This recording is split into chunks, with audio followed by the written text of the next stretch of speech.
ডান হাতে আমলনামা পেয়ে সে আনন্দে মানুষদেরকে বলবে, হাউম করাউ কিতাবিয়া, এই তো আমার কিতাব, এই তো আমার আমলনামা, পড়ো, এই তো আমার আমলনামা, পড়ে দেখো কত ভালো আমল করেছি, বিনিময়ে জান্নাত দিবে। ডান হাতে আমলনামা পেয়ে গেছি।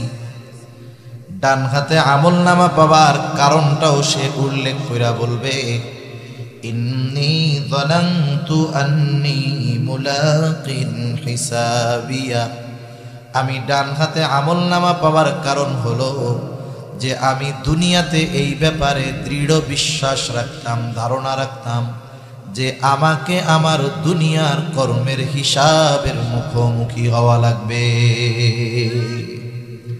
আমি দুনিয়ায় এটা দৃঢ়ভাবে বিশ্বাস করতাম যে আমি দুনিয়ায় যে কর্ম করতেছি ওই কর্মের হিসাব দুনিয়ার কারো কাছে দেওয়া লাগুক আর না লাগুক, কার কাছে দেওয়া লাগবে? আল্লাহ তাআলার কাছে দেওয়া লাগবে। এই জবাবদিহিতার চিন্তা যার মধ্যে আছে, এই জবাবদিহিতার ভয় যার মধ্যে আছে, তাকে দুনিয়ার কোনো ভয়ভীতি দেখানো লাগে না। শুধু এই চিন্তাটাই তাকে স্বর্ণের মানুষে পরিণত করে তুলতে পারে। সুবহানাল্লাহ। এই চিন্তাই তাকে গুনাহমুক্ত জীবন অতিবাহিত করার জন্য সাহায্য করতে পারে। এছাড়া দুনিয়ার আইন, শাস্তির ভয়, এগুলো মানুষকে সাময়িকভাবে অপরাধ থেকে বিরত রাখলেও পরিপূর্ণভাবে পাপাচার থেকে মানুষকে বাঁচাতে পারে না। আরেক দল আমলনামা পাবে বাম হাতে, তাদের অবস্থা কি হবে? আল্লাহ তাআলা জানায় দেন, বাম হাতে যাকে আমলনামা দেওয়া হবে সামনাসামনি দেওয়া হবে না, আমলনামাটা দেওয়া হবে বুক চিরে, বাম হাতটাকে পেছনে নেওয়া হবে। এইবার বাম হাতের মধ্যে যখন আমলনামা দেওয়া হবে, পেছন দিকে হাত নিয়া আল্লাহ রাব্বুল আলামিন জানায় দেন তাদের অবস্থা কেমন হবে, তারা কি বলবে।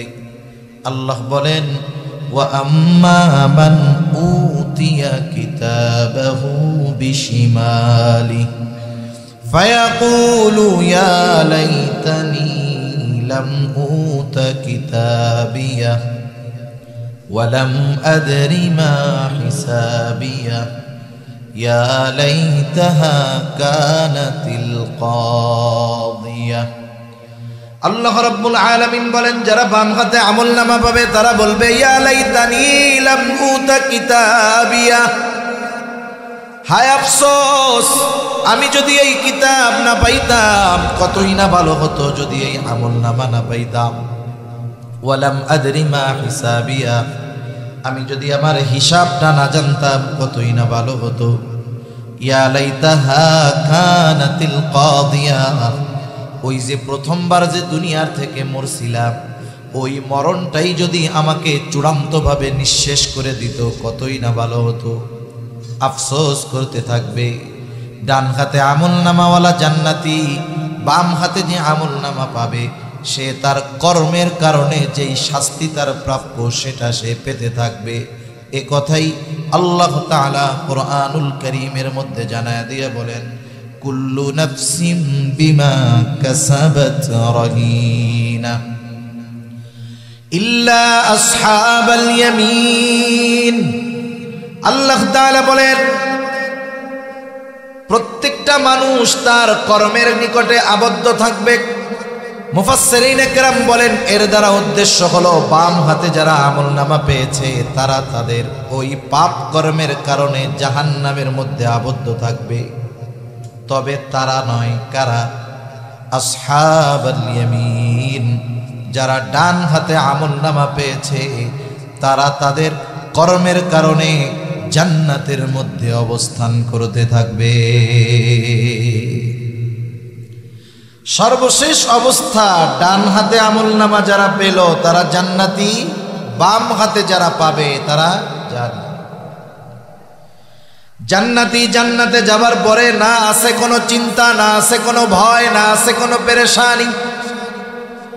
হাসরের ময়দানে যখন অবস্থান করবে সবাই ভীত সন্ত্রস্ত থাকবে, কেউ কাউকে চিনবে না। হাসরের ময়দানের একটা চিত্র আল্লাহ তাআলা কুরআনুল কারীমের মধ্যে তুলে ধরে বলেন, ইয়াউমা ইয়াফিরুল মারউ মিন আখিহি ওয়া উম্মিহি ওয়া আবিহি ওয়া সাহিবাতিহি ওয়া বানিহি লিকুল্লি ইমরিইম মিনহুম ইয়াওমাইযিন শা'নুন ইউগনি। আল্লাহ রাব্বুল আলামিন বলেন, কিয়ামতের দিন ভাই ভাইয়ের থেকে পলায়ন করবে। ওয়া উম্মিহি ওয়া আবিহি, পিতা মাতার থেকে পলায়ন করবে। ওয়া সাহিবাতিহি ওয়া বানিহি, যেই স্ত্রী সন্তান না দেখলে অন্তরটা শীতল হয় না, কিয়ামতের দিন ওই স্ত্রী সন্তানদের থেকে পলায়ন করবে। শুধু তাই না, প্রত্যেকটা মানুষ নিজের চিন্তায় বিভোর থাকবে, কেমন করে আজকের দিনে নাজাত পেয়ে জান্নাতে যাওয়া যায়। একটা মানুষ তো এমনও বলবে, আল্লাহ আজকে আপনি সকলকে জাহান্নামে দিয়ে হলেও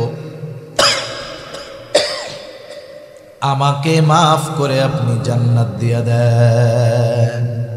আখিরাতের সফরের প্রথম ঘাঁটি হলো কবর।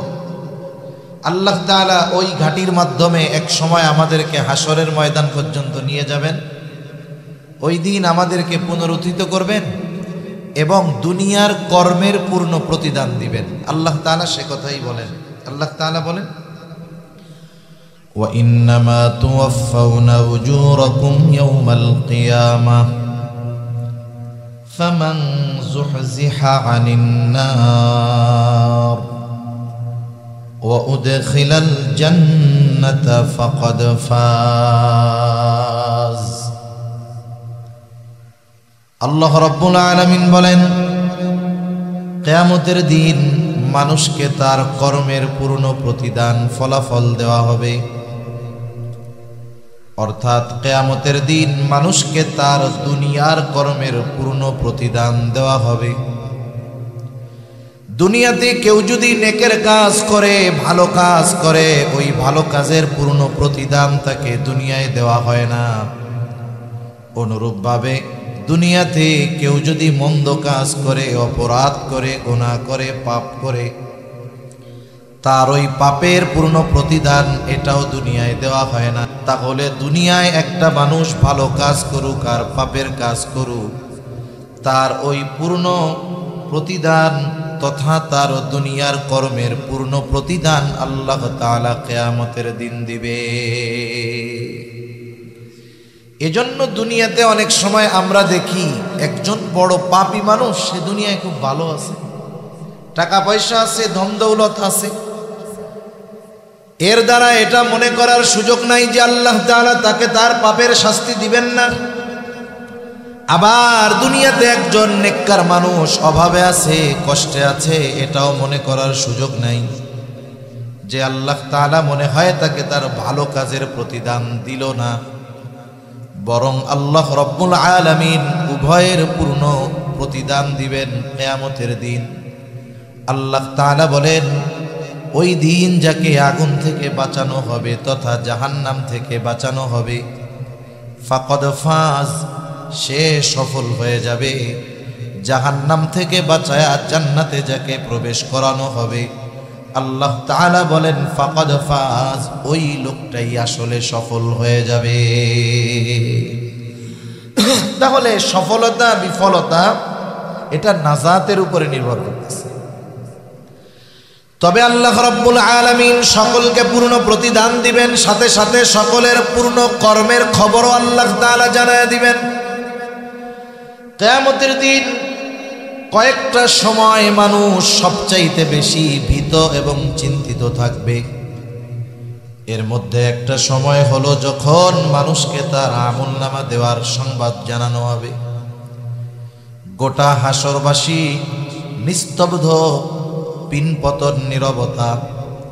সবাই চিন্তা করবে আজকে আমলনামা কোন হাতে আসে, কারণ ডান হাতে যদি আমলনামা আসে সে তো সফল, বাম হাতে যদি আমলনামা আসে তাহলে সে তো ব্যর্থ।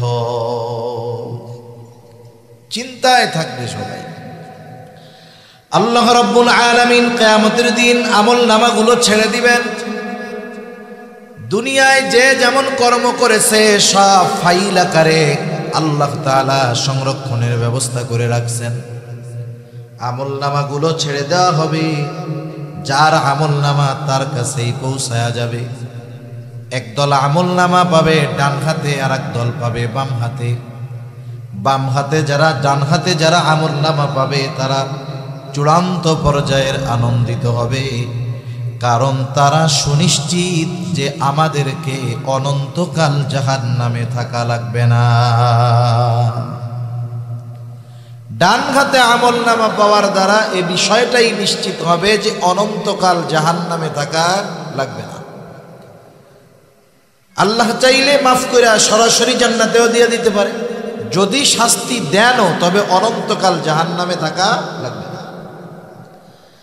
তারা ডান হাতে আমলনামা পায়া কেমন খুশি হবে। সমাজের মধ্যে দেখবেন যখন কোনো ছাত্র পরীক্ষা দেয়, কারো ব্যাপারে আশা করা হয় গোল্ডেন এ প্লাস, সেও আশা করে আমি গোল্ডেন এ প্লাস পাবো, সে এর নিচে আশা করে না। কিন্তু কিছু কিছু ছাত্র আছে গোল্ডেন এ প্লাস বহুদূর, ও চিন্তা করে পাশ করলেই হয়। একজন চিন্তা করে গোল্ডেন এ প্লাস পাওয়ার আশা, আর একজন চিন্তা করে ফেল না হইলেই হয়েছে। সবাই চিন্তিত যে ও তো ফেল যাবে, আর সবাই আশা করে ও গোল্ডেন এ প্লাস পাবে। এখন যারে নিয়ে সবাই আশা করছে গোল্ডেন এ প্লাস পাবে, বলেন তো ও যদি এ গ্রেডও পায় ওর খারাপ লাগে কি লাগে না? আবার দেখেন যারে নিয়ে চিন্তায় ছিল ও ফেল যাবে, ও যদি কোনো মতে 33 পায়া পাশ হয়, বলেন তো খুশি হয় কি হয় না? যেই ছেলেটা গোল্ডেন এ প্লাস পাওয়ার আশা রাখে, ও যদি গোল্ডেন এ প্লাস পাইতো, গোল্ডেন এ প্লাস পায়া ও যে খুশি হইতো, ওই ফেল করার সম্ভাবনাময় ছাত্রটা যদি 33 পায়, ও পাশ কইরা গোল্ডেন এ প্লাস যে পায় তার চাইতে আরো বেশি খুশি হয়ে যায়। ও চিন্তা করে কোনো মধ্যে তো পার হয়েছে। এখন ডান হাতে আমলনামা পায় সবার ওই নিচুর চিন্তা যে কমপক্ষে জাহান্নামে তো অনন্তকাল থাকতে হবে না, আল্লাহ যদি মাফ কইরা জান্নাতে বিনা হিসাবে দিয়ে দেয় তো পায়া গেলাম। এবার সে খুশি। খুশিতে কি বলে দেখেন, যারে বলছিল সবাই তুই তো ফেল করবি, ও যখন পাশ করে 33 পায়া এলাকায় দৌড়ায় আর মিছিল দেয় আমি পাশ করছি, কি পাইছি এটা বলে, পাশ তো করছি। ডান হাতে যে আমলনামা পাবে সে কি করবে? আল্লাহ তাআলা বলেন ফাআম্মা মান উতিয়া কিতাবাহু বিয়ামিনিহি ফায়াকুলু হাউম ইকরাউ কিতাবিয়া ইন্নী যানানতু আন্নী মুলাকিন হিসাবিয়া। ডান হাতে আমলনামা পেয়ে সে আনন্দে মানুষদেরকে বলবে হাউম ইকরাউ কিতাবিয়া, এই তো আমার কিতাব, এই তো আমার আমলনামা পড়ো, এই তো আমার আমলনামা পড়ে দেখো, কত ভালো আমল করেছি, বিনিময়ে জান্নাত দিবে। ডান হাতে আমলনামা পেয়ে গেছি। ডান হাতে আমলনামা পাবার কারণটাও সে উল্লেখ কইরা বলবে ইন্নী যানানতু আন্নী মুলাকিন হিসাবিয়া। আমি ডান হাতে আমলনামা পাবার কারণ হলো যে আমি দুনিয়াতে এই ব্যাপারে দৃঢ় বিশ্বাস রাখতাম, ধারণা রাখতাম যে আমাকে আমার দুনিয়ার কর্মের হিসাবের মুখোমুখি হওয়া লাগবে। আমি দুনিয়ায় এটা দৃঢ়ভাবে বিশ্বাস করতাম যে আমি দুনিয়ায় যে কর্ম করতেছি ওই কর্মের হিসাব দুনিয়ার কারো কাছে দেওয়া লাগুক আর না লাগুক, কার কাছে দেওয়া লাগবে? আল্লাহ তাআলার কাছে দেওয়া লাগবে। এই জবাবদিহিতার চিন্তা যার মধ্যে আছে, এই জবাবদিহিতার ভয় যার মধ্যে আছে, তাকে দুনিয়ার কোনো ভয়ভীতি দেখানো লাগে না। শুধু এই চিন্তাটাই তাকে স্বর্ণের মানুষে পরিণত করে তুলতে পারে। সুবহান। এ চিন্তাই তাকে গুনাহমুক্ত জীবন অতিবাহিত করার জন্য সাহায্য করতে পারে। এছাড়া দুনিয়ার আইন, শাস্তির ভয়, এগুলো মানুষকে সাময়িকভাবে অপরাধ থেকে বিরত রাখলেও পরিপূর্ণভাবে পাপাচার থেকে মানুষকে বাঁচাতে পারে না। আর একদল আমলনামা পাবে বাম হাতে, তাদের অবস্থা কি হবে? আল্লাহ তাআলা জানায় দেন বাম হাতে যাকে আমলনামা দেওয়া হবে সামনাসামনি দেওয়া হবে না। আমল নামাটা দেওয়া হবে, বুক চিরে বাম হাতটাকে পেছনে নেওয়া হবে। এইবার বাম হাতের মধ্যে যখন আমল নামা দেওয়া হবে, পেছন দিকে হাত নিয়া আল্লাহ রব্বুল আলামিন জানায় দেন তাদের অবস্থা কেমন হবে, তারা কি বলবে। আল্লাহ বলেন, ওয়া আম্মা মান উতিয়া কিতাবাহু বিশিমালি ফায়াকুলু ইয়া লাইতানি লাম উতা কিতাবিয়া ওয়া লাম আদরি মা হিসাবিয়া ইয়া লাইতাহা কানাতিল কাদিয়া।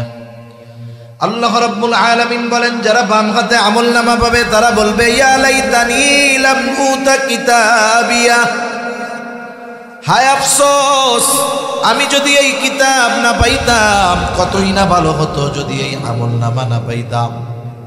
ওয়ালাম আদরি মা হিসাবিয়া, আমি যদি আমার হিসাবটা না জানতাম কতই না ভালো হতো।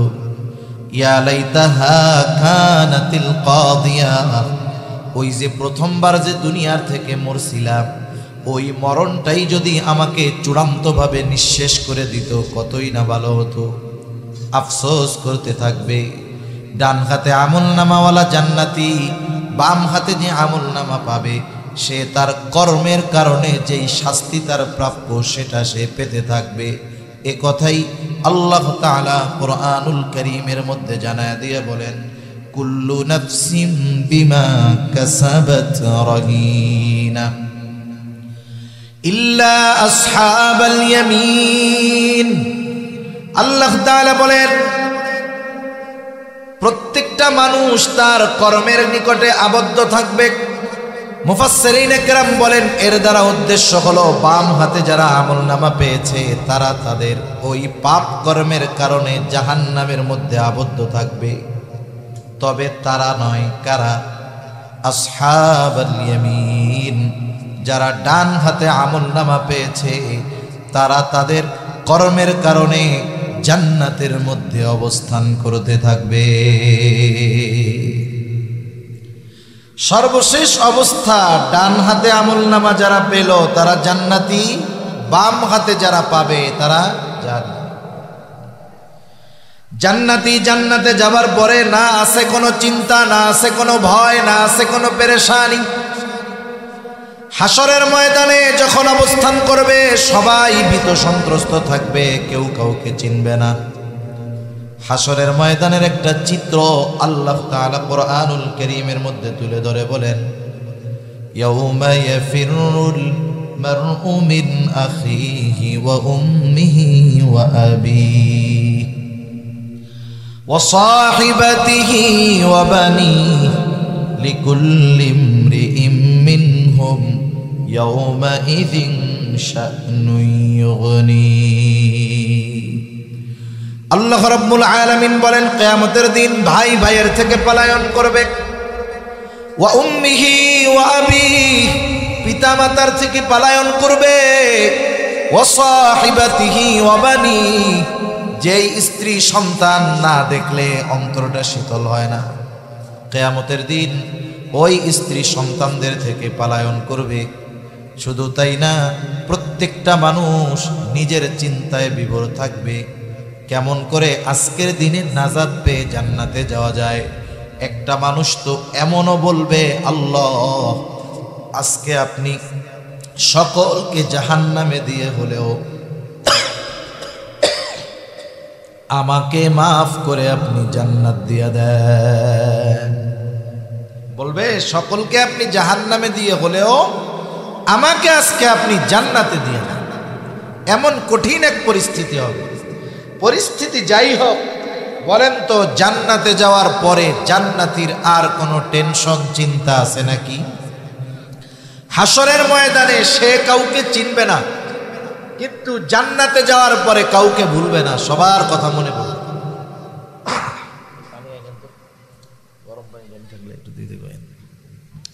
হাসরের ময়দানে কাউকে চিনবে না, জান্নাতে যাওয়ার পরে কাউকে সে ভুলবে না, সবাই খুঁজবে। এখন বলেন তো, জান্নাতে গিয়ে যদিও সবাইকে খুঁজবে, কিন্তু সবাই রে কি সে জান্নাতে পাবে? পাবে না। জানতে পারবে যে আমার কিছু প্রিয়জন, বন্ধু বান্ধব, আপনজন এরা জান্নাতে আসতে পারে নাই, এরা জাহান্নামে আছে। এইবার জান্নাতীরা পরস্পর নিজেদের মধ্যে ওই মুজরিম, পাপী তথা জাহান্নামীদের ব্যাপারে কথোপকথন করবে, আলোচনা করবে। আল্লাহ তাআলা সে কথাই এরপরে বলেন, ফি জান্নাতিন ইয়াতাসাআলুনা আনিল মুজরিমিন। জান্নাতীরা পরস্পর জিজ্ঞাসাবাদ করবে মুজরিমদের ব্যাপারে, পাপীদের ব্যাপারে। তাফসীরে ইবনে কাসীর সহ দুনিয়ার সব প্রসিদ্ধ তাফসীরের মধ্যে আসছে আল্লাহ রাব্বুল আলামিন এইবার জান্নাতি আর জাহান্নামীদের মধ্যে দেখা এবং কথাবার্তার ব্যবস্থা করে দিবে। জান্নাতীরা জাহান্নামীদের দেখবে, জাহান্নামীরা জান্নাতীদের দেখবে।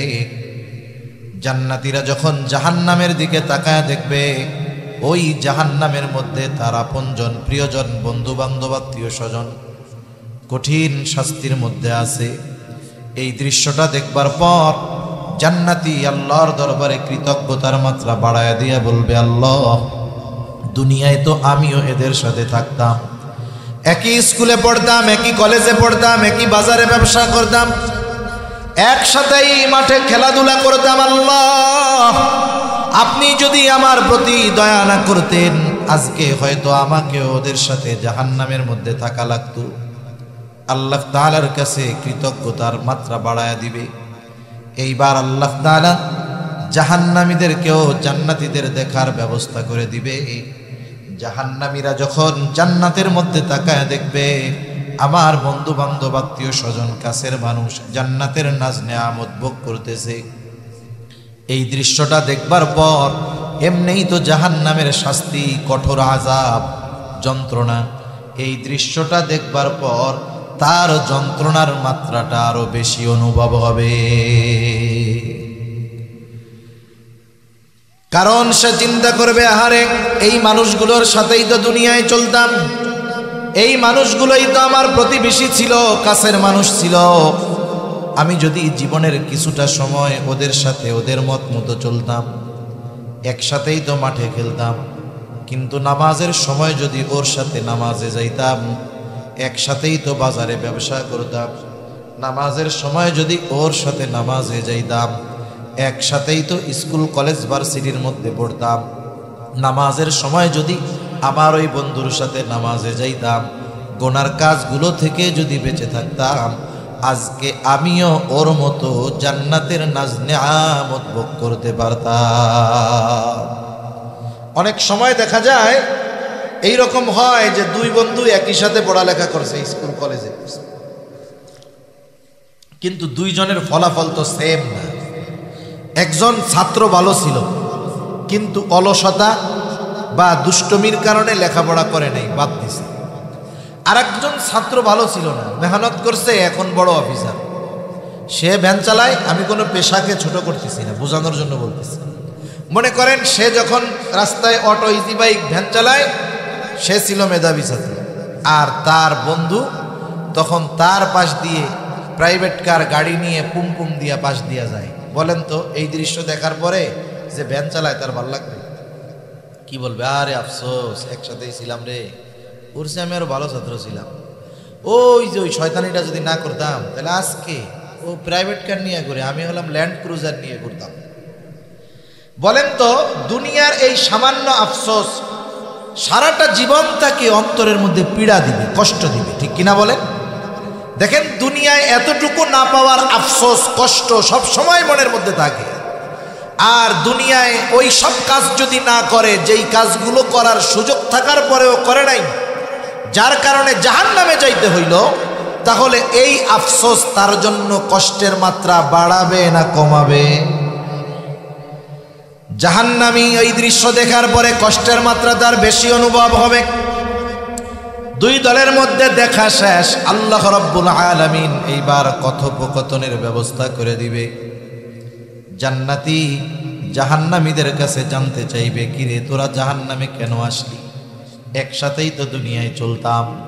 আল্লাহ তাআলা সেই কথাও জানায় দিয়া বলেন, জাহান্নামীদের নিকটে জান্নাতীরা প্রশ্ন করবে, মা সালাকাকুম ফি সাকার, কোন কারণে তথা কোন জিনিস তোমাদেরকে এই সাকারে আনলো, জাহান্নামে আনলো।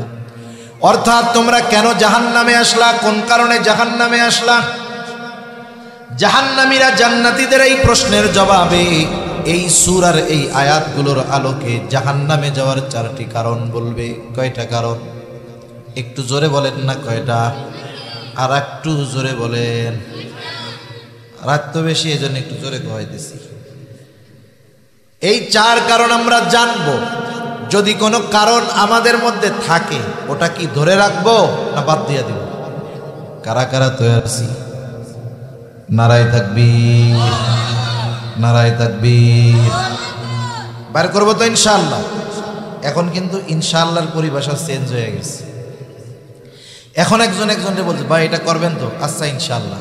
এখন যদি ইনশাআল্লাহ বলে ও মনে করে তাহলে মনে হয় করবে না। কারণ ইনশাআল্লাহরে আমরা না করার বস্তু বানাই নিচ্ছি। একটা কাজ করব না, বলবো না বা যাব না, ইনশাআল্লাহ যাবো না। তার মানে আল্লাহ চাইলে যাব। এটা হলো এখন না যাওয়ার মতো। যার কারণে দেখেন একজন যখন বলে ভাই এই কাজটা করবেন তো? ইনশাআল্লাহ। ভাই না না ভালো মতো কর ভাই, করবেন তো? তার মানে ইনশাআল্লাহ বলার পরেও তার বিশ্বাস নেই। কেন? কারণ এখন আমাদের ইনশাআল্লাহ হলো না করার ফন্দি। যদি না করে আল্লাহ চাই নাই তাই করি নাই। খাটে ইনশাআল্লাহ বলতে হবে একেবারে অন্তর থেকে, যে করব ইনশাআল্লাহ, বের করব। জাহান্নামীরা জাহান্নামে যাওয়ার 1 নাম্বার কারণ বলবে ক্বালু লাম নাকু মিনাল মুসাল্লিন। 1 নাম্বার কারণ বলবে আমরা মুসল্লি ছিলাম না, মুসল্লি ছিলাম না। মুসল্লি কাকে বলে? সপ্তাহে 1 দিন মসজিদে হাজিরা দিলে সে মুসল্লি না। শহরের মধ্যে দেখা যায় বেশি 10 তলা মসজিদ, 7 তলা 8 তলা মসজিদ, প্রতি ফ্লোরে 20টা কইরা কাতার, এক এক কাতারে 100 জন কইরা মানুষ ধরে। তার মানে মসজিদের মধ্যেই 1000 মানুষের উপরের চাইতে ধরে। অথচ জুমার দিন 10 তলা মসজিদ ফিল আপ হইয়া আরো রাস্তায় যে মানুষ দাঁড়ায় ওই রকম 2 মসজিদের লোক। যেই মহল্লায় যেই এলাকায় জুমার দিন এত মুসল্লির নামাজির ঢেউ, ওই মসজিদেই ওই জুমার দিন পরে রক্ত আসরের নামাজে নিচের কাতারগুলোও ভরে না, নিচের 10 কাতারের 5 কাতারও ভরে না।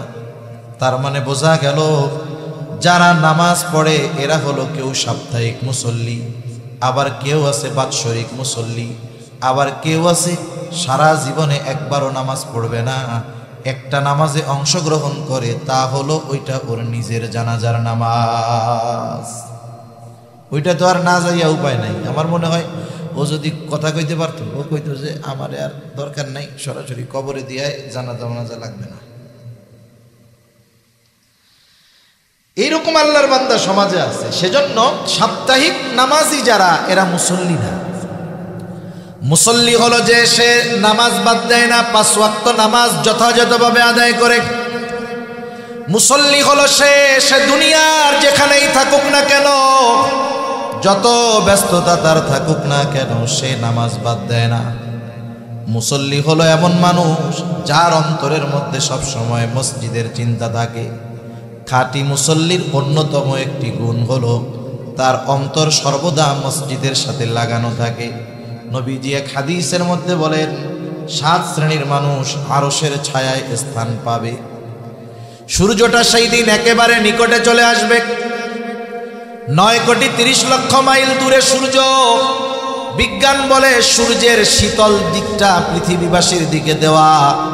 ওই 9,30,00,000 মাইল দূরের সূর্যের উত্তাপ গরমের দিন সহ্য হয় না। ওই সূর্যটা যদি একেবারে নিকটে আসে, সূর্যের উত্তাপ দিকটা যদি হাসরবাসীর দিকে দেওয়া থাকে, কেমন গরম হবে একটু চিন্তা করে দেখেন। নবীজি বলেন হাসরের ময়দানে আরশের ছায়া ছাড়া কোথাও ছায়া থাকবে না। নবীজি বলেন 3 শ্রেণীর মানুষ, 7 শ্রেণীর মানুষ সেখানে স্থান পাবে। এই 7 শ্রেণীর মানুষের মধ্যে 1 শ্রেণীর মানুষ হলো, নবীজি বলেন রজুলুম কলবুহু মুআল্লাকুম ফিল মাসাজিদ, ওই ব্যক্তি যার অন্তর সর্বদা মসজিদের সাথে লাগানো থাকতো। আরেক বর্ণনায় আসছে কলবুহু মুআল্লাকুম বিল মাসাজিদ, মানে মসজিদের সাথে যার হৃদয়টা সব সময় থাকতো। আপনাদের এলাকায় অনেক ছেলেপেলে প্রবাসে আছে না, বিদেশে আসেনি? আছে। মাঝে মধ্যে ফোন দেয় মায়ের কাছে, বাবার কাছে, বোনের কাছে, বন্ধুর কাছে। ফোন দিয়ে কি বলে, মনে করেন সৌদি আরবে আছে, ফোন দিয়ে বলে, আরে দোস্ত আমার শরীরটা বইড়া রয়েছে সৌদি আরবে, আর মনটা কিন্তু যোধপুরা গ্রামে বইড়া রয়েছে। আছে সৌদি, মন আছে কোন জায়গায়? গ্রামে, বাড়িতে, ঘরে। প্রকৃত নামাজি যেখানেই থাকুক না কেন তার অন্তর থাকে মসজিদের সাথে। ও তো সৌদি আরব থাকার কারণে মন চাইলেও ডেলি আসতে পারে না, কিন্তু মুসল্লির অন্তর তো মসজিদের সাথে, মসজিদ মুসল্লির অন্তরের সাথে।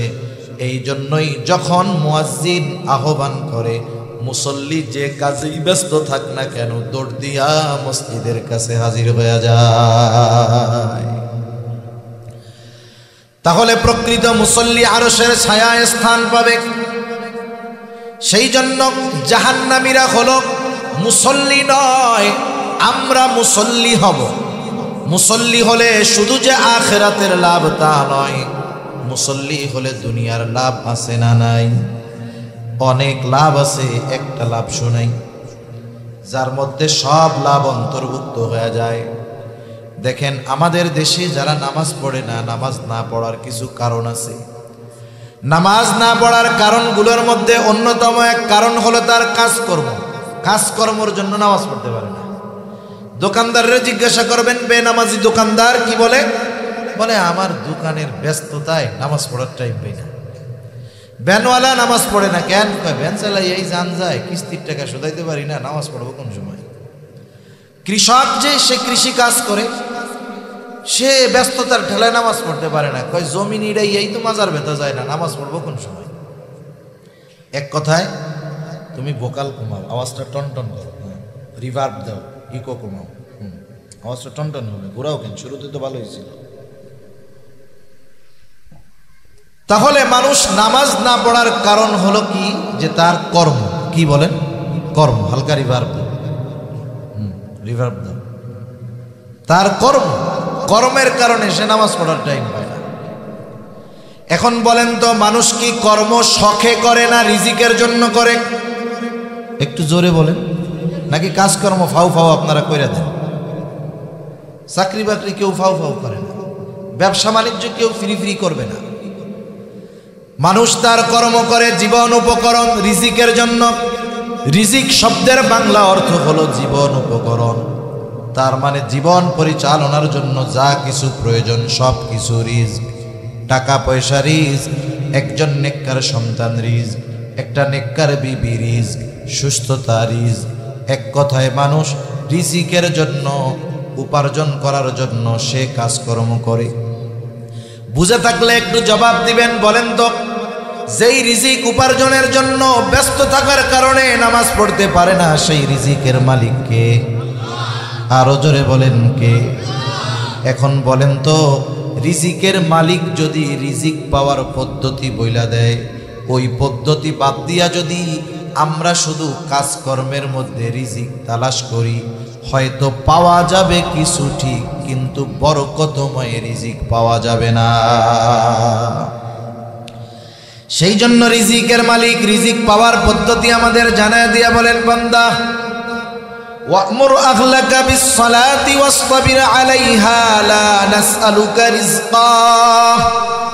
রিজিকের মালিক বলে, বান্দা তুমি তোমার অধীনস্থ যারা আছে, ঘরের মানুষ যারা আছে, তাদেরকে নামাজের আদেশ করো, তুমিও তার উপরে অটল থাকো। তার মানে ঘরের মানুষগুলারেও মুসল্লি বানাও, তুমি নিজেও মুসল্লি হয়ে যাও। তাইলে লাভ কি? আল্লাহ তাআলা বলে, বান্দা লা নাসআলুকা রিজকা, আমি আল্লাহ তোমার কাছে রিজিক চাই না, বরং তুমি নামাজি, তোমার ঘরের মানুষগুলো যদি নামাজি হয়ে যায়, নাহনু নারযুকুকা, নামাজি হওয়ার কারণে আমি আল্লাহ তোমাকে রিজিক দিয়া দিব। আর একটু আস্তে কন। তাহলে মুসল্লি হইলে রিজিকের জিম্মাদারি কার? মনে রাখবেন, পরিমাণের উপরে বরকত নির্ভর করে না। এ সমাজে অনেক মানুষ আছে লাখ টাকা উপার্জন করার পরেও মাস শেষে পকেটে টাকা থাকে না। আবার অনেক আল্লাহর বান্দা আছে উপার্জন কম, এরপরেও ওর মধ্যে আল্লাহ তাআলা বরকত দেয়। যেমন দেখেন মসজিদের ইমাম, মাদ্রাসার হুজুর, বাস্তবতা হলো তাদের পরিশ্রম অনুযায়ী তাদের ওজিফা, তাদের সম্মানী অতি অতি কম, ঠিক না? আবার দেখেন কমও দেয়, আবার থাকে বাকি। যদি বেতন বাড়াইতে বলে কমিটি কয় হুজুর আপনাকে ইনকামে বরকত আছে, বলে না এরকম? এই বরকতের এই দোহাই দিয়ে পাবলিকরে ঠকানো যাবে না।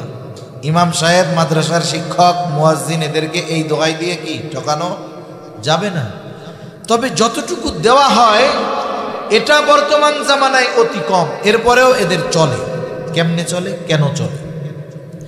কারণ একজন ইমামের ঘরে আপনি বেনামাজি পাবেন না, মাদ্রাসার শিক্ষকের ঘরে আপনি বেনামাজি পাবেন না। ইমাম নিজেও মুসল্লি, ইমামের ঘরের 3 বছরের ল্যাংটা পোলাটাও মুসল্লি, ঠিক কিনা বলেন? ওনার ওয়াইফ, স্ত্রী মুসল্লি, নামাজি, মেয়েটা নামাজি, বাবা নামাজি, মা নামাজি। এই যে ছোট্ট ছোট্ট বাচ্চাগুলো ইমাম সাহেবের ঘরে এই যে আল্লাহর সেজদা দেয়, এই সেজদাগুলো বৃথা যাইতে পারে না। আল্লাহ তাআলা এই মুসল্লি হওয়ার কারণে, নিজে মুসল্লি, ঘরের মানুষগুলো মুসল্লি হওয়ার কারণে উপার্জন অল্প হওয়ার পরেও ওই উপার্জনের মধ্যে আল্লাহ বরকত ঢেলে দেয়। আবার কত মানুষ আছে লাখ টাকা উপার্জন করে মাসে, কিন্তু মাস শেষে বরকত নাই, খালি কয় নাই আর নাই। অনেক সময় আমাদের দেশের প্রবাসী ভাইয়েরা মাঝে মধ্যে হোয়াটসঅ্যাপের মধ্যে মেসেজ দেয়, মাঝে মধ্যে ফোন দেয়, বলে হুজুর একটু দোয়া কইরেন, ওয়াজ টোয়াজ শুনি, একটু দোয়া কইরেন। কি হইছে, কিসের দোয়া? বলে হুজুর এত উপার্জন করি কিন্তু বরকত নাই, লক্ষ টাকা উপার্জন করি, টাকা মাসের শেষে থাকে না। আমি এবার মাঝে মধ্যে জিজ্ঞাসা করি কি ব্যাপার, বদ অভ্যাস টভ্যাস আছে নাকি? তার মানে জুয়া টুয়া খেলো নাকি, ক্যাসিনোতে আবার যাও নাকি, আবার নেশা পানি করার অভ্যাস আছে নাকি? বলে না হুজুর, ওগুলো তো বহুদূর, কোনো জায়গায় যাই না, অফিসে যাই, ডিউটি করি, রান্না বান্না করি, খাই, নামাজ কালাম পড়ি, কিছুর মধ্যে নাই, এরপরেও কেন বরকত হয় না? তখন জিজ্ঞাসা করি, বরকত হয় না তুমি নিজে নামাজি বুঝলাম, কিন্তু তোমার ঘরের মানুষের অবস্থাটা কি? মার্কেট করে আনবে, এত করে বুঝাই যে সাবধান, মরতে হবে, একটু পর্দা করো, কিন্তু সে পর্দা করে না। আমার ভাইয়ের সামনেও যায়, তার চাচাতো, মামাতো, খালাতো সবার সামনে যায়, নামাজ কালামের খবর নাই। বলে হুজুর নিজে তো হইতেছে খারাপ, আমার মাইয়াডারেও খারাপ বানায় ফেলতেছে। আমি তখন বলি ভাই তুমি তো ছিদ্র কলসে পানি ঢালতেছ, কিয়ামত পর্যন্ত যদি হায়াত পাও ঢালতে থাকবা, কিন্তু পানি কলসে দাঁড়াবে না। কারণ তোমার ঘরের মানুষ নামাজি না, মুসল্লি না, বাপও নামাজ পড়ে না। এখন আরো জুই দইছে, ওলা ইনকাম করে, আগে তো কষ্ট করছে, এখন ইনকাম করে টাকা পাঠায়, এখন সুন্দর মতো চার দোকানে বসে বিড়ি টানে আর টেলিভিশন দেখে বসে বসে। বরকত হবে না। সেই জন্য বলি দুনিয়ার জন্য হলেও মুসল্লি হয়ে যান। কারণ যে কোনো ইবাদত শুরু করার দরকার, ধারাবাহিকতা যদি বজায় রাখা যায়, ওই ইবাদতের দ্বারা এক সময় দুনিয়া আখিরাতের কল্যাণ অর্জিত হবে। আমরা মুসল্লি হব তো ইনশাআল্লাহ?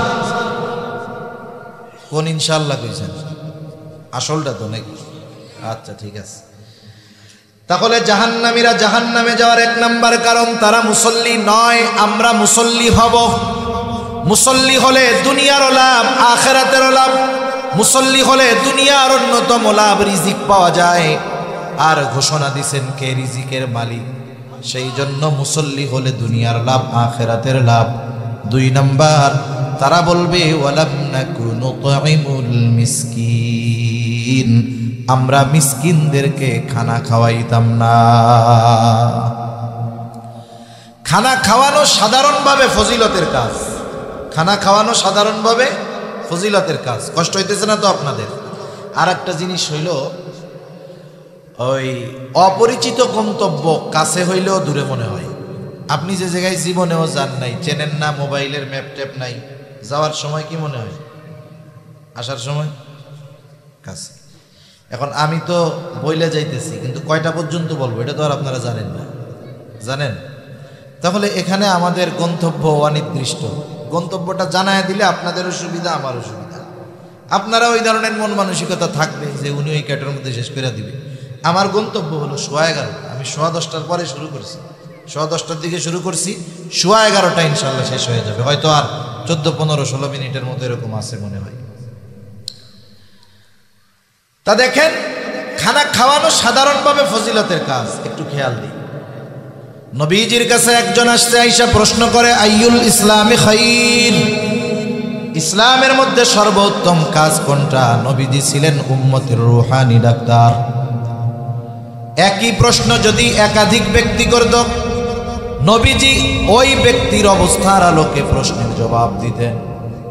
এই লোকের এই প্রশ্নের জবাবে নবীজি বললেন, তুতঈমুত তাআম ওয়া তাকরাউস সালাম আলা মান আরাফতা ওয়া মান লাম তা'রিফ।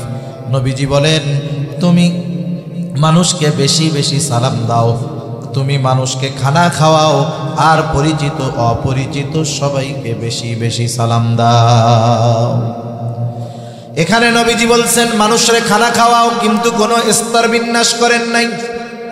নবীজি বলেন নাই ধনীরে খাওয়াবা না গরিবরে খাওয়াবা, বরং কেউ যদি আল্লাহ তাআলার সন্তুষ্টির জন্য, কোটিপতিকেও যদি কোনো ফকির মিসকিন গরিব কোটিপতিকেও যদি আল্লাহর জন্য খানা খাওয়ায়, বলেন তো ফজিলত আছে না নাই? আত্মীয় স্বজন দাওয়াত দিয়ে যদি খানা খাওয়ানো হয়, ফজিলত আছে না নাই? আপনার ছেলের বিবাহ দিয়েছেন, অলিমা দিয়া আত্মীয় স্বজন দাওয়াত দিয়া খাওয়াইলেন, ফজিলত আছে না নাই? আরো জোরে বলেন, আছে না নাই? এখন খানা খাওয়াইয়া দরজা একটা বানাইয়া টেবিল পাইতা বইসা রইছেন, বলেন তো ফজিলত আছে না নাই? আরে এক্ষেত্রেও তো আছে ফজিলত। নগদ ক্যাশ, ক্যাশের ফজিলত আছে না? এটা হলো এক ধরনের সিস্টেমের ব্যবসা, যে ব্যবসায় কোনো লস নাই, হিসাব করে যে কত খরচ করলাম কত আসলো। মানুষকে খানা খাওয়ায়া বিনিময়ের আশা করা, এটা মুমিনের কাজ না। সাহাবায়ে কেরাম মানুষকে খানা খাওয়াইছে, কিন্তু প্রতিদান আশা করছে কার? জোরে বলেন না, কার? সাহাবায়ে কেরাম কি বলতো? বলে, ইন্নামা নুতঈমুকুম লিওয়াজহিল্লাহ লা নুরিদু মিনকুম জাযাআও ওয়ালা শুকুরা। সাহাবায়ে কেরাম মানুষরে খানা খাওয়ায়া বলতো, ইন্নামা নুতঈমুকুম লিওয়াজহিল্লাহ, আমরা তোমাদের খানা খাওয়াইছি আল্লাহর জন্য তথা আল্লাহর সন্তুষ্টির জন্য। যেহেতু খানা খাওয়াইছি আল্লাহর সন্তুষ্টির জন্য, লা নুরিদু মিনকুম জাযাআও ওয়ালা শুকুরা, সুতরাং আমি তোমাদের কাছে কোনো বিনিময় আশা করি না, প্রতিদান আশা করি না। খানা খাওয়াইছি, টাকা চাই না, টাকা পয়সা তো বহুদূর। ওয়ালা শুকুরা, এই খানা খাওয়ানোর বিপরীতে আমরা তোমাদের কাছে কৃতজ্ঞতাও আশা করি না। খানা খাওয়াইছি, একটু ধন্যবাদ দিবেন, এটাও আমরা আশা করি না। কারণ খানা খাওয়াইছি কার জন্য? প্রতিদান দিবেন কে? আল্লাহ। সাহাবায়ে কেরাম এরকম ছিল। এই জন্য আমরা যারাই খানা খাওয়াই, ধনী হোক গরিব হোক, অসহায় হোক পরিচিত হোক, আত্মীয় হোক অনাত্মীয় হোক, কার জন্য খাওয়াবো? জোরে বলেন, কার জন্য? টাকা পয়সার জন্য না তো। এইভাবে খানা খাওয়াইলে ফজিলত আছে। তাহলে খানা খাওয়ানো সাধারণভাবে ফজিলতের কাজ। এখন এই খানাটা কেউ যদি কোনো দরিদ্র অসহায়কে খাওয়ায়, বলেন তো ফজিলত কম না বেশি? নিঃসন্দেহে বেশি। আবার দেখেন, উচিত হলো দরিদ্রকে দান করে অসহায়কে খাওয়ায়া দোয়া না চাওয়া। আমরা অনেক সময় 10 টাকা দান করে দোয়া করেন, আরে দোয়া করেন কইলে তো ওর কাছ থেকে প্রতিদান নিয়েই নিলাম, তাহলে আল্লাহ কি দিবে? সেজন্য আমরা কাউরে খানা খাওয়াইয়া বা কোনো দান সাদকা করে ওর কাছে প্রতিদান চাবো না। আশা করব আমি যেটা দিয়েছি আল্লাহর জন্য দিয়েছি, এটার প্রতিদান দিবেন কে? আল্লাহ। সেজন্য আমরা খানা খাওয়াবো, তবে খানাটা আল্লাহর জন্য খাওয়াইতে হবে, সঠিক পদ্ধতিতে সঠিক সিস্টেমে খাওয়াইতে হবে। আমাদের দেশে অনেক ধরনের খানা খাওয়ানো আছে। অনেকে আবার একথা বললে সেইটা যায়, বলে হুজুররা মানুষ একটু খানা খাওয়াইতো, সেটাও বন্ধ করে দিল। এখন বলেন তো, খানা খাওয়ানো যদি সমাজে ভালো মতো চলে, হুজুরদের লাভ না লস? লাভ তো, দুনিয়ার লাভ না। এরপরেও বন্ধ করায় কেন, বলে কেন, নিষেধ করে কেন? কারণ ওই খানাটা খাওয়ানোর পদ্ধতি ঠিক নেই। আরে মিয়া, বাপ অসুস্থ হয়ে ঘরে পড়ে আছে 5 বছর, চিকিৎসা করায় না, বাপ মরছে, সুদের উপরে টাকা আইনা গরু জবাই দিয়া জিয়াফত খাওয়াই দিচ্ছে। এখন এই জিয়াফত খাওয়ানোর মধ্যে কোনো ফজিলত আছে বলেন? সেজন্য এই ধরনের কর্মকাণ্ডে ফজিলত নাই। তা যাই হোক, ওই দিকে আমি যাব না। আমার মূল কথা হলো, আল্লাহ তাআলা জানায় দিলেন জাহান্নামীদের বক্তব্য হলো, ওয়ালাম নাকু নুতঈমুল মিসকিন, আমরা মিসকিনদের খানা খাওয়াইতাম না। আর ওরা মিসকিনদের খানা খাওয়ায় না, আমরা মিসকিন অসহায় যারা তাদের খানা খাওয়াবো। এই যে মাদ্রাসায় ছাত্র আছে, এতিম আছে, অসহায় আছে, আপনার অ্যাবিলিটি আছে, আপনি একটা ছাত্রের লজিং রাখেন, ও পড়ুক, হাফেজ হোক, আলেম হোক, ও কিয়ামত পর্যন্ত যতদিন হায়াত পাবে, ও যদি পইড়া কোনোদিন শিক্ষক হয়, ওর ছাত্র পড়বে, ওর ছাত্ররা ছাত্র পড়াবে, কিয়ামত পর্যন্ত ওর মাধ্যমে যতগুলো ছাত্র হইছে, ওর ছাত্র, তার ছাত্র, তার ছাত্র, তার ছাত্র যত পড়বে, সবার সওয়াবের একটা অংশ আপনার আমলনামায় যোগ হবে। কেন? কারণ সে আলেম হওয়ার জন্য আপনি তাকে সহযোগিতা করেছেন। সুবহানাল্লাহ বলতে। এজন্য ইয়াতিম মিসকিন অসহায় মাদ্রাসায় থাকলে আমরা খানা খাওয়াবো, সাধারণভাবে প্রতিবেশী যদি অভাবী তাকে খানা খাওয়াবো। জাহান্নামীরা জাহান্নামে যাওয়ার 3 নাম্বার কারণ বলবে, ওয়া কুন্না নাখুদু মাল খায়িদিন, অহেতুক অনর্থক কথাবার্তায় যারা লিপ্ত থাকতো আমরাও তাদের সাথে গিয়া মিলতাম। আমাদের দেশের প্রত্যেকটা চায়ের দোকান হলো অনর্থক মজলিসের অন্যতম কারখানা, ঠিক কিনা বলেন? চায়ের দোকানে কোনো যুবক চা খাইতে যায় না, চায়ের দোকানে কোনো তরুণ চা খাইতে যায় না। কারণ যাবে কেমনে? ওই যুবকের বাপ, বুড়া বাপ, দাড়ি পাকা বাপ, সে তো চার দোকানে বৈশা বৈশা চা খায়, বিড়ি টানে, আর সিনেমার মধ্যে নাচ গান দেখে বেড়াইতেছে। এই লজ্জায় যুবক কেমনে দোকানে গিয়ে চা খাবে? আজকে দুনিয়ার অধিকাংশ চায়ের দোকানগুলো সব মুরব্বীদের গল্প গুজব আর গোনা কামানোর জায়গা। চার স্বাদ যত হোক, টেলিভিশন না থাকলে ও চার দোকান শেষ, কাজ হবে না। আর যার দোকানে টেলিভিশন আছে, ভালো বসার জায়গা আছে, দেখবেন সকাল থেকে দোকান বন্ধ হওয়ার আগ পর্যন্ত ওই দোকান কোনো সময় খালি হয় না, সবাই আছে। এখন চার দোকানে যে গল্পগুলো হয়, ওই জায়গা তো কোরআন হাদিসের গল্প হয়, জান্নাত জাহান্নামের আলোচনাও কিছু হয়, মাসলা মাসাইলও মাঝে মধ্যে বলা কওয়া হয়, নাকি হয়? কিচ্ছু হয় না। ওইসব জায়গায় সব গীবত, অন্যর সমালোচনা, আলোচনা এসবই হয়। এখন চায়ের দোকানে মানুষ যায় কেন? অধিকাংশ ক্ষেত্রে যাদের কোনো কাম কাজ নাই, সময় অনেক আছে, এই মানুষগুলো চায়ের দোকানে বেশি যায় সময় কাটানোর জন্য। এখন যেই মুরব্বী সময় কাটানোর জন্য চায়ের দোকানে বৈশা আছে, ওই মুরব্বীর যদি বলা হয়, মুরব্বী এক কাজ করেন, প্রস্তুতি নেন, এই যে ইজতেমা হবে, আল্লাহ যদি চায় 2, 3, 4 ফেব্রুয়ারি মাসের প্রস্তুতি নেন, ওই জায়গা থেকে 3 চিল্লায় চলে যাবেন, যেহেতু আল্লাহ সময় আপনারে অনেক দিছে। তখন দেখবেন ওই মুরব্বী বলবে যে আমার টাইম নাই, আমার এত ব্যস্ততা, নড়ারও টাইম নাই। একটু আগে সময় কাটানোর জন্য চায়ের দোকানে বৈশা থাকে, কিন্তু দিনই কাজ করার কথা যখন বলা হয়, ওই সময়ওয়ালা মানুষটাও তখন ব্যস্ত হয়ে যায়। সেই জন্য এই অনর্থক সময়গুলো যেই মজলিসগুলায় ব্যয় করতেছি, এটা আফসোসের কারণ হবে। আপনার আমার সময় আছে, মুরব্বী মানুষ সন্তান উপার্জন করে, চায়ের দোকানে সময় না কাটাইয়া মসজিদে কাটান, মাদ্রাসায় গিয়ে কোরআন পড়তে পারেন না, হেফজখানার ছাত্রদের পাশে বসে কোরআন শোনেন, নিজে কোরআন শেখার চেষ্টা করেন, দাওয়াত ও তাবলীগে সময় দেন। এই অবস্থায় যদি দিন শিখতে শিখতে মৃত্যু চলে আসে, আশা করা যায় তালিবুল ইলমের কাতারে নামটা উঠে যাবে ইনশাআল্লাহ, ঠিক কিনা বলেন?